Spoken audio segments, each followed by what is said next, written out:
Olá! Hoje a gente vai falar sobre instrução direta e a nossa convidada é a Carol Sella.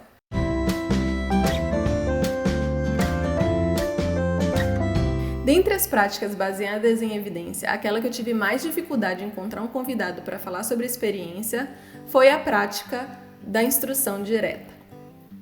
Acredito que isso aconteceu porque aqui no Brasil a gente ainda utiliza muito a análise do comportamento apenas no contexto clínico.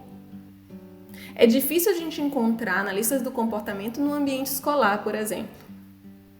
A instrução direta, ela é uma prática ligada a pequenos grupos, onde se ensinam habilidades acadêmicas. Por isso, ela está muito ligada ao ambiente escolar.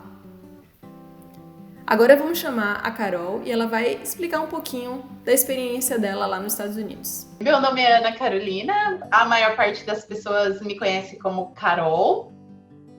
Eu sou psicóloga, por diversas razões, no começo da minha vida profissional, eu me enveredei mais pelo campo acadêmico, então eu tenho 2 mestrados, um em Educação Especial pela UFSCar e um em Ciências Aplicadas do Comportamento pela Universidade do Kansas. Tenho um doutorado que foi misto de Educação Especial na UFSCar e na Universidade do Kansas. Morei bastante tempo nos Estados Unidos. No meu último ano lá, eu fiz um pós-doc em Psicologia Comportamental para transtornos do espectro autista. E hoje, aqui no Brasil, eu tenho foco no atendimento clínico para crianças com TEA e tenho 2 certificações internacionais, o BCBA em nível de doutorado e o QBA. Faz muitos anos que eu não pratico a instrução direta com as características necessárias, né? Normalmente a instrução direta é usada no 2º nível do Response to Intervention, que apesar de ainda não ser muito conhecido no Brasil, a gente já tem várias fonoaudiólogas que pesquisam isso dentro da escola. Então, faz alguns anos que eu não trabalho com ele nesse formato de 2º nível do RTI, que é em pequenos grupos. São grupos que normalmente são separados por desempenho, então mesmo que as crianças tenham idades diferentes, elas são agrupadas por desempenho em cada disciplina. Então, se você tiver um desempenho X em português e seu coleguinha que é 3 anos mais velho também, em português você vai ficar na turma com ele. Mas se em matemática o desempenho dele é melhor que o seu, vocês não vão ficar na mesma turma de instrução direta. Então, eu acho importante falar disso porque é uma característica importante. Os grupos são remediativos para crianças que têm atraso, né? E isso vem lá da década de 60. Houve uma pesquisa de 20 anos mostrando que a instrução direta é o método mais eficiente para essas questões de atraso, especialmente nas habilidades acadêmicas, né? Mas então, voltando à minha experiência, faz tempo que eu não faço isso. Aqui no Brasil, eu trabalho só com atendimento individual.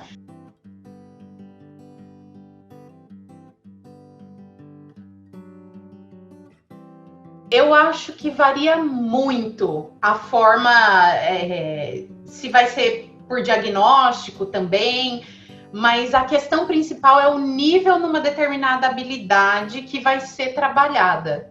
Então, eles fazem um teste bastante extenso de desempenho em relação às habilidades-alvos. Normalmente, o foco é linguagem, leitura e aritmética, mas hoje isso já está mais amplo, sabe?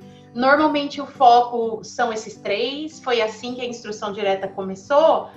E aí, o foco é em você fazer um diagnóstico do desempenho da criança nessas grandes áreas. Então, a prioridade é que todo mundo esteja começando mais ou menos no mesmo nível, porque o professor, são várias características, né? Mas uma característica importante é o responder em coro. Então, para você assegurar que o professor pode levar essa turma num ritmo acelerado e parecido, as crianças têm que ter um desempenho bastante próximo. Como que eles funcionam? As crianças vão para a sala regular. Quando existe um grupo de crianças dentro dessa sala, outras crianças numa outra sala que não estão respondendo à instrução de grupo, alguns distritos escolares já têm a estrutura para esse nível 2, que são grupos pequenos, separados por desempenho em determinadas áreas. Quando as crianças não respondem a essa intervenção em grupos pequenos, que elas vão para o ensino individual 1 para 1, porque é muito caro você ter esse processo. Inclusive o PEI nos Estados Unidos entra quando a criança já está nesse nível de 1 para 1. É difícil você ter um PEI para as crianças da sala regular e dessa sala do nível 2, né? Que é uma sala menor. Se vai agrupar por diagnóstico, etc, etc, vai depender também da estrutura de como as coisas estão montadas. Voltando à sua pergunta, se o distrito não tiver essa estrutura, existem escolas especializadas. Então, eu vou dar um exemplo de uma escola onde a gente fazia a testagem de alguns dos programas da empresa onde eu trabalhava, chamava Morningside Academy. Eles estão em Seattle e eles usam esse modelo do segundo nível, eles usam instrução direta, com vários outros procedimentos, e eles fazem a seguinte promessa: se eles não recuperarem 2 anos do ensino regular por ano da criança na escola deles, eles devolvem o dinheiro na íntegra. E aí, como vai ser? Se vai ser uma escola privada como essa, ou se vai ser algo do próprio distrito escolar, vai variar muito de estado para estado. Porque o que o estado financia depende da política do estado, né?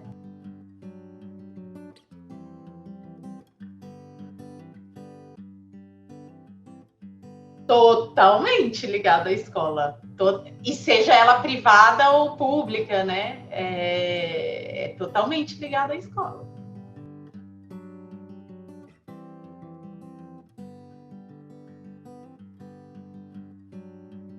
O que eu tenho feito, eu gosto muito dos currículos da Morningside. Eu sei que eles já passaram por bastante teste, sabe? Então, vou te dar um exemplo. Especialmente quando eu entro na parte de instrução matemática, eles, como a instrução direta ela é scriptada, ela é roteirizada, né? Professor, diga tal, aguarde o estudante dizer tal. Se o estudante não disser tal, faça tal. Então, como ela é bastante roteirizada e ela já foi bastante testada, eu gosto muito de adaptar esses roteiros para o ensino individual. Eu tenho uma pessoa que trabalha comigo agora e como a gente está tendo que fazer muita coisa online, porque telesaúde, né, não está dando para ir presencial, principalmente em algumas regiões que agora estão de novo em alerta, a gente está transformando esses roteiros em slides mesmo para ir interagindo com essa criança ou adolescente. E aí o roteiro que é nosso fica com a gente, porque a criança do outro lado não vai, né, ler nem nada, mas a gente está adaptando esses roteiros para a criação de atividades e ensino de matemática, alguns ensinos de língua portuguesa. Então, a gente está adaptando esses roteiros que são para pequenos grupos para o ensino individual. Mas aí, no caso, características básicas como a sinalização para o grupo, responder em coro, é óbvio que não acontece.